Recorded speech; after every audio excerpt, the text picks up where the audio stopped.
bratje in sestre v Kristusu. Pisatelj Vittorio Messori je dal pomenljivi naslov svojemu delu v Sveti Bernardki. Bernardka nas ni prevarala. Kako to drži, so zapoletna milijonska romanja v Lourdes Kljuški Gospe, kjer vsak romar na sebi lasten način doživlja Marijin poljub, Marijin dotik, ko je zazrto Marijino podobo postavljeno v slavu. Bernardka je 18krat videla Marijin obraz, ki je bil užaljen z nasmehom, kar govori, da Marija ni prišla groziti in napovedovati kazen, ampak je prišla tolažiti, razveseljevati in potrjevati v veri.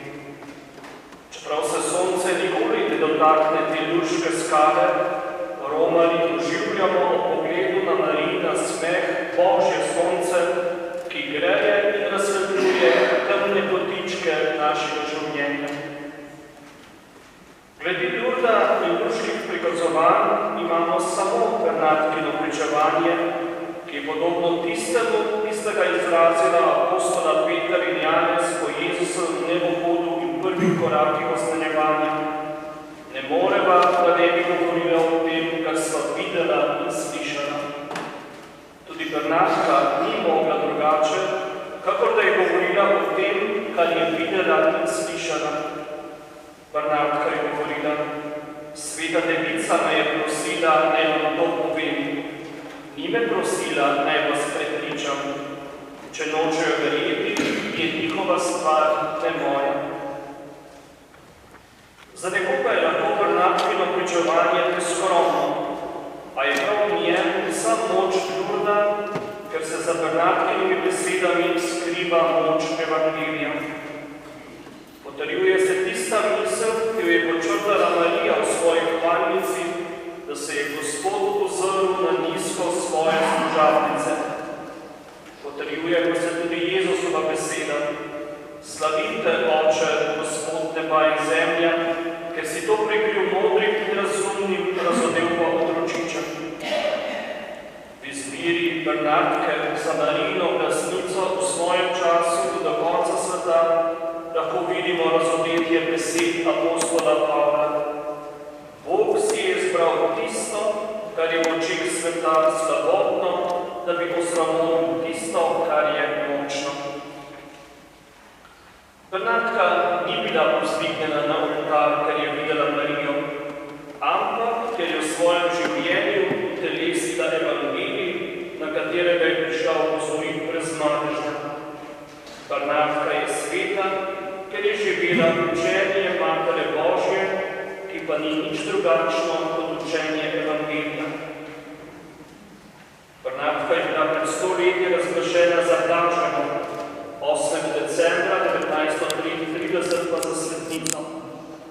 Ob tej priložnosti je papež Pij XI rekel: Ta mala, ki je bila uboga, kar zadeva izobrazbo, materialna sredstva in družbeni sloves, je kot edino bogatstvo imela ponižnost in nedolžnost svoje deviške duše. Odkar je Bernardka zapustila Lourdes, prišla sestra na Neber, se ni vračala na kraj prikazovanja. Tudi o Lourdu ni več govorila, je pa Lourdes živela. Njeno redovniško življenje je postalo konkretno pričevanje Evangelija. Bernardka je dobro vedela, kaj pomenijo Jezusove besede, ki smo jih tudi slišali v Evangeliju. Služabnik ni večji kot njegov Gospod. Hotela je biti samo njegova služabnica in delati tisto, kar Gospod od nje pričakuje. To pa je zmogla, ker je po Mariji razumela, da je tudi njo vzljubil Gospod in da jo nobena stvar ne bo mogla ločiti od Božje ljubezni. Kot ponižna in zvesta služabnica je hlepenela samo po tem, kar je zgoraj, kakor tudi naroča apostol Pavel: Mislite na to, kar je zgoraj, ne na to, kar je na zemlji. Bernardka je v srcu dobro vedela, da si mora kot redovnica po Pavlovi besedi obleči čim globlje usmiljenje, dobrotljivost, ponižnost, krotkost, potrpežljivost. zmogla opravljati vse naloge, ki so jih nalagali, še posebej skrb za bolne sestre, ter hkrati potrpeti vsa ponižanja in zapostavljanja, ki je bila deležna od svojih sester. Lahko bi rekli, da se je tudi v njenem življenju razumela beseda preroka Izaija: ne bo vpil, ne bo hrupa delal, ne bo dal slišati svojega glasu po ulicah. Če bi morali povzeti Bernardkino življenje, bi lahko uporabili eno samo besedo: ponižnost. Njen značaj je ponižen vse od malega in taka je ostala vse življenje. Od nikogar ni pričakovala upoštevanja in pozornosti. Popolnoma je bila prepričana, da je bila izbrana po nerazumljivi Božji odločitvi, nikakor pa ne zaradi svojih zaslug.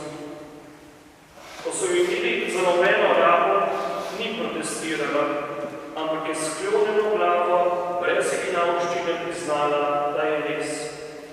Rekla je: jaz sem služila sveti devici kot metla.